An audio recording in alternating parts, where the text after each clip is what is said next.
Oi, gente, bom dia, tudo bem? Vamos continuar então o nosso assunto sobre construção civil? Vocês acreditam que a gente já está no nosso 9º capítulo? A gente já chegou agora em sistemas estruturais. Então vamos lá, nesse primeiro vídeo a gente vai falar sobre introdução, estruturas de madeira e estruturas metálicas. Primeiro, o que é a estrutura? Até então a gente tinha visto até fundações, que eu falei para vocês, né, que é a infraestrutura e é a ligação do nosso edifício com o nosso solo. O edifício não pode ficar bambo lá, né, deslizando de um lado para o outro.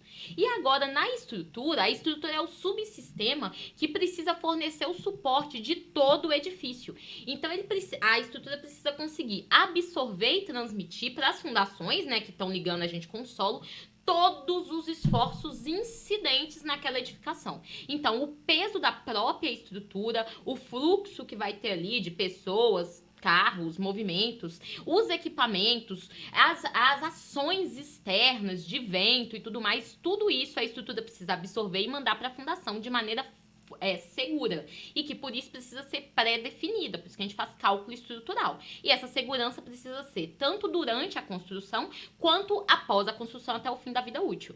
E eu quero chamar a atenção para vocês numa coisa. A gente fica falando que a gente quer uma estrutura segura, gente, mas a segurança é com relação às ações previsíveis. E por que eu tô dando esse foco?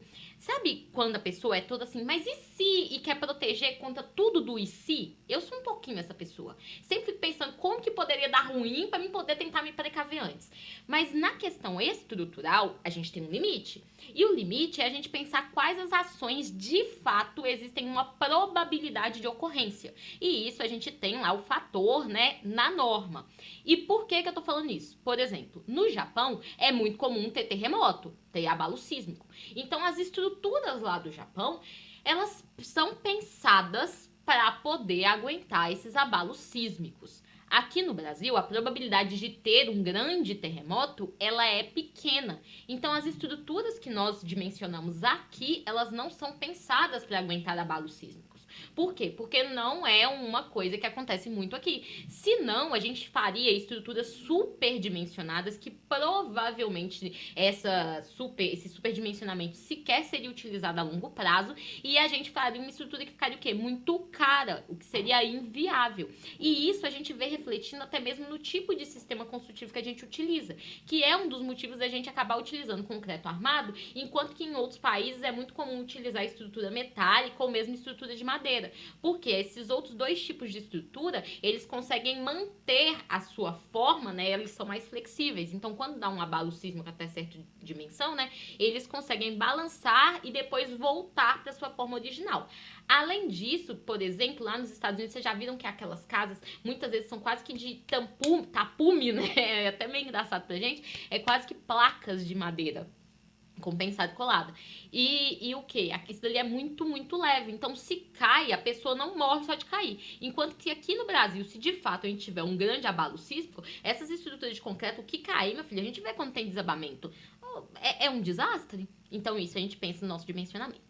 Além disso, a norma de desempenho, que a gente já falou, ela faz algumas exigências. Então, algumas coisas não dependem do nosso gosto ou não. E são exigências com relação a todo o sistema estrutural, independente do tipo de material que a gente utiliza. Então, a gente tem que garantir a segurança estrutural, tanto global quanto dos sistemas separadamente. Então, a edificação precisa ser segura, ela não pode cair. A gente tem que ter uma limitação com relação às deformações, tipo flechas, por exemplo, que vão aparecer, tem o máximo que a gente pode deixar aparecer. A gente tem que ter limitação com relação aos deslocamentos, até mesmo recalque de fundação e a fissuração.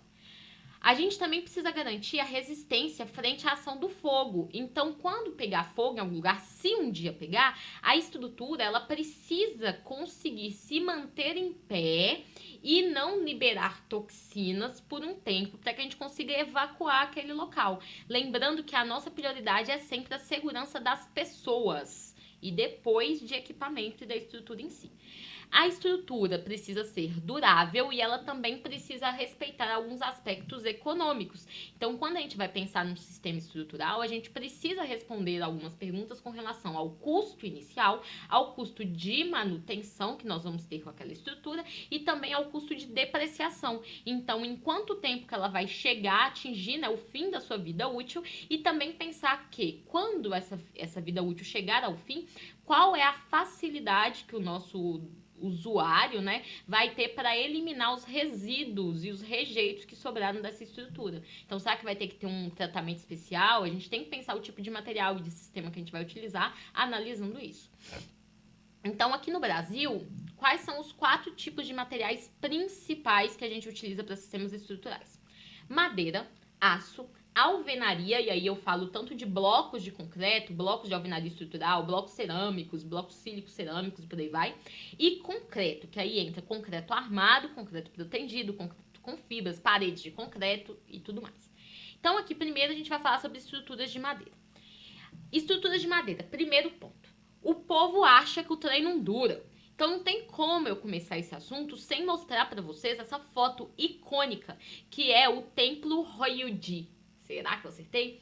Que ele fica lá no Japão e é a construção de madeira mais antiga do mundo. Gente, olha olha o tamanho desse trem. Olha a maravilhosidade dessa coisa aqui, ó. Olha isso. Olha que icônico. Todo mundo fala sério, eu queria uma foto aqui na frente. E ele foi construído em 711. Continua em plena utilização e pode ser visitado. Ou seja, de pouco durável, a madeira não tem nada.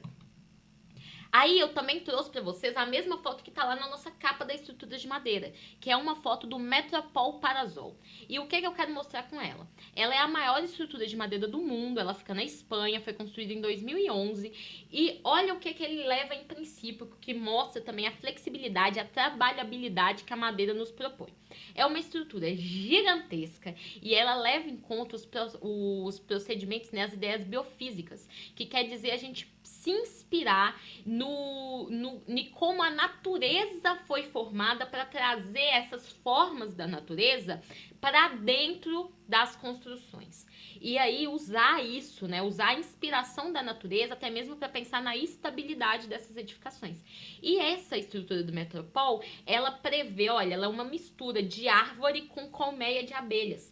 Ela ajuda na ventilação, essa cobertura cheia de furos, né? Ela ajuda na ventilação ao mesmo tempo que consegue garantir um sombreamento adequado para quem está ali embaixo, ajudando no conforto térmico ali daquela região. Além disso, a Universidade da Colômbia Britânica, no Canadá, que tem o seu prédio de alojamentos dentro do maior arranha-céu de madeira do mundo e foi construído em 2017. Esse prédio, ele é em madeira tanto por dentro, tanto por fora quanto por dentro. E aí eu tenho essa segunda foto. E aí eu quero mostrar uma coisa pra vocês. Olha como que a gente consegue fazer uma edificação de madeira ser mais durável. A gente tem que entender que esse sistema é, gente. Isso pra qualquer coisa, tá? Mas aqui tô falando em madeira. Olha o que eles colocaram.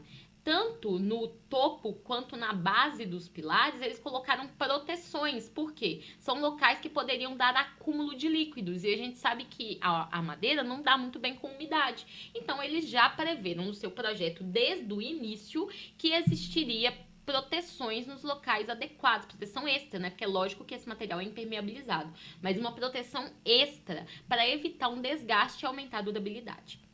Aí, falando aqui no Brasil, a gente tem o Shopping Iguatemi, lá em Fortaleza, que ele tem a maior estrutura de madeira do Brasil, foi construído em 2014, e eles fizeram uma cobertura bem parecida até com aquele Metropol, só que ela fica ali na área de passagem do shopping, mais ou menos, não é bem na entrada, mas na área de fluxo do shopping, e aí ela garante uma ventilação do ar, ela melhora o conforto térmico interno do shopping e traz uma ideia até mesmo cultural do Brasil, porque foi inspirada em peças indígenas.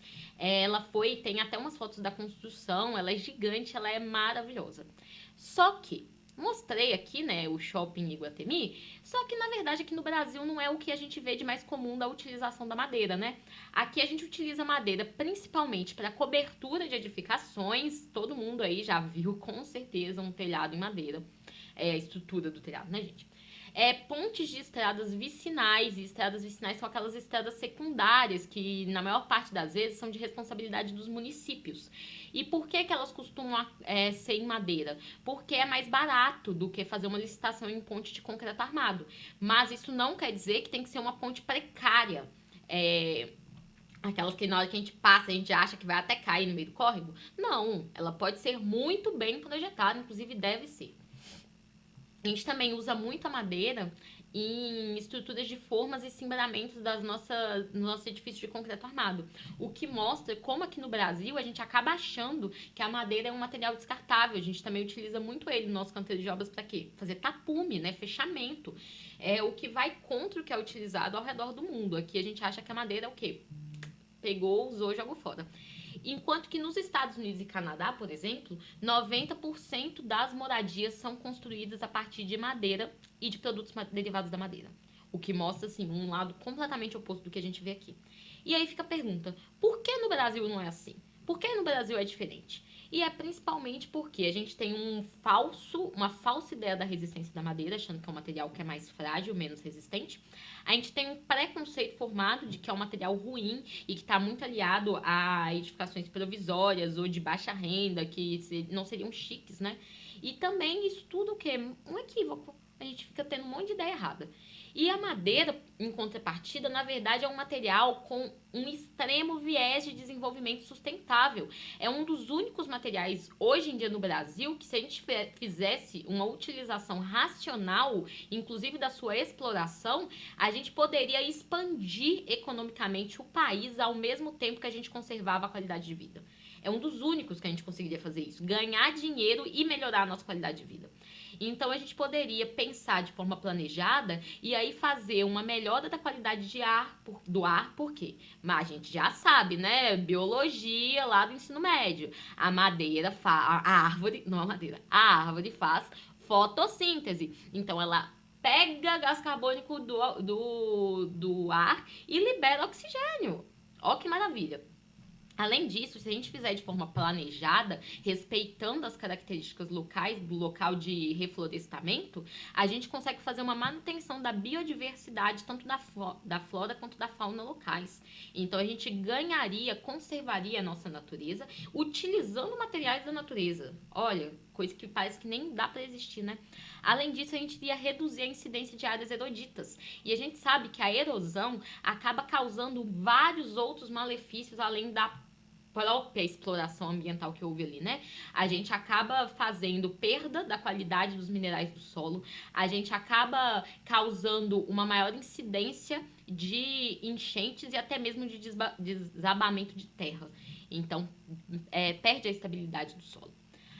Além disso, quando a gente faz a comparação com o consumo de energia para a produção dos materiais, para a gente produzir 1 tonelada de madeira, a gente gasta 2,4 vezes 10 a 3 kcal de energia, que é 1000 vezes menos do que a gente gasta para produzir concreto, que seria 780 para 1 tonelada vezes 10 a 3, né? E 1 tonelada de aço, que seria 3000 vezes 10 a 3. E o que isso quer dizer? Quer dizer que a gente gasta menos energia, então a gente gasta menos recursos nessa energia. Lembram lá da análise do ciclo de vida, que a gente pega e engloba tudo em uma unidade só? Então essa energia quer dizer a energia, né, que a gente gasta para obter a matéria-prima, exploração de recursos naturais, transporte, tempo, dinheiro, tudo isso é convertido em uma unidade para a gente saber quanto de fato custa algo. Para a gente comparar um custo, a gente precisa ter uma unidade só. Então, até mesmo, principalmente o impacto ambiental. Calma aí, gente, que o meu despertador tá tocando. Então, a gente tem até mesmo um impacto ambiental. Então, da madeira é muito menor. Então, vantagens da estrutura de madeira: leve, flexível, renovável, isolante tanto térmico quanto acústico, resistente, reutilizável, sustentável, barata, abundante na natureza e que pode ser replantada, de fácil manuseio e resistente a altas temperaturas. Mas e aí? Quais as desvantagens? A primeira todo mundo sabe. A madeira sofre muita oscilação com a umidade. Então, a gente precisa sim pensar tanto em impermeabilização quanto em manutenção dessa impermeabilização, porque a madeira não pode ficar sendo seca e molhada sem a sua devida proteção. Mas a gente já tem a proteção industrial que a gente passa. Só precisa entender que quem optar pela madeira precisa lembrar que essa manutenção vai existir de tempos em tempos. Além disso, a madeira também é sujeita à degradação biológica de fungos, brocas e outros insetos, né? Mas também é algo que a gente já tem os produtos adequados para utilizar para poder mitigar isso. Só precisa lembrar novamente da manutenção. Além disso, a madeira tem alguns defeitos dela mesmo, que a gente chama de defeitos, que vocês vão ver lá na disciplina de madeira, que são os nós e as fendas. E esses nós e fendas tanto têm alguma aparência estética, quanto podem reduzir pontualmente ou modificar pontualmente a resistência daquela peça de madeira. Mas a gente coisa isso, né? Tanto na escolha da peça de madeira, quanto levando isso em conta, fazendo tratamentos e levando isso em conta na resistência estrutural.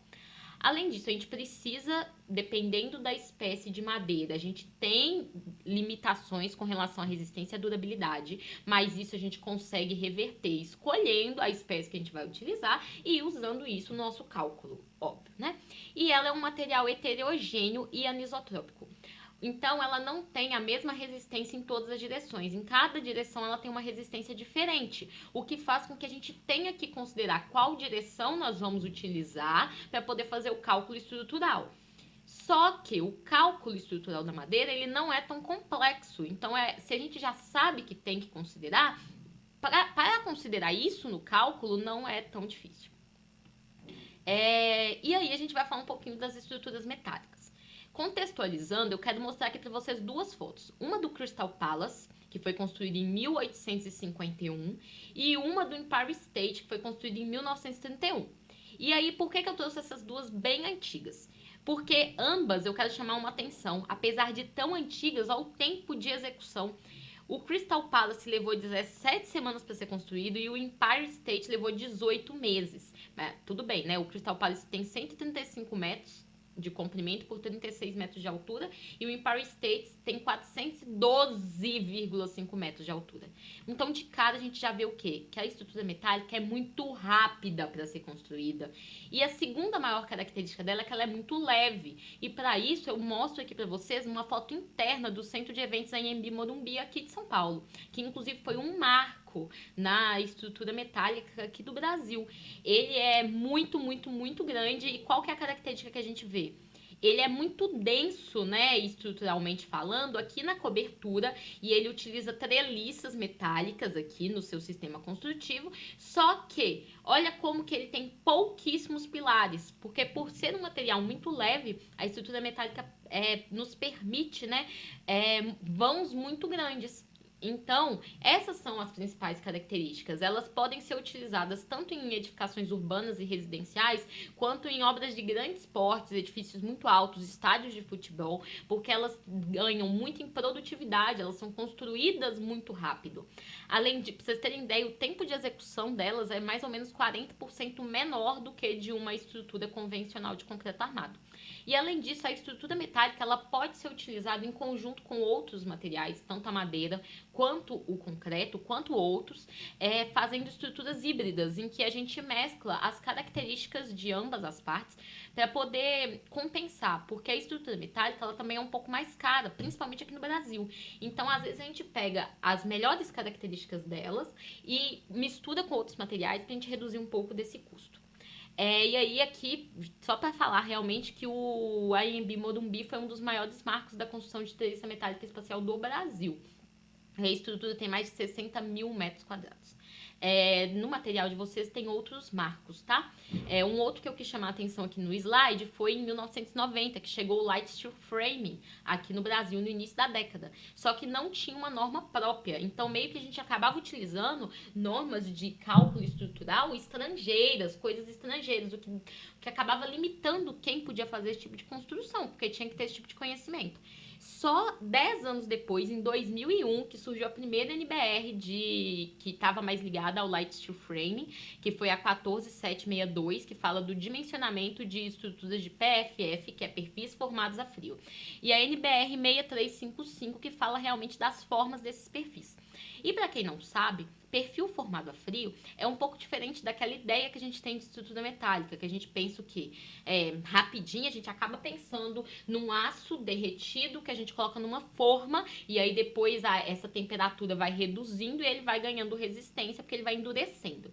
Os perfis formados a frio, o aço não tem a sua temperatura elevada para poder ficar mais liquefeito e aí ser formado numa forma.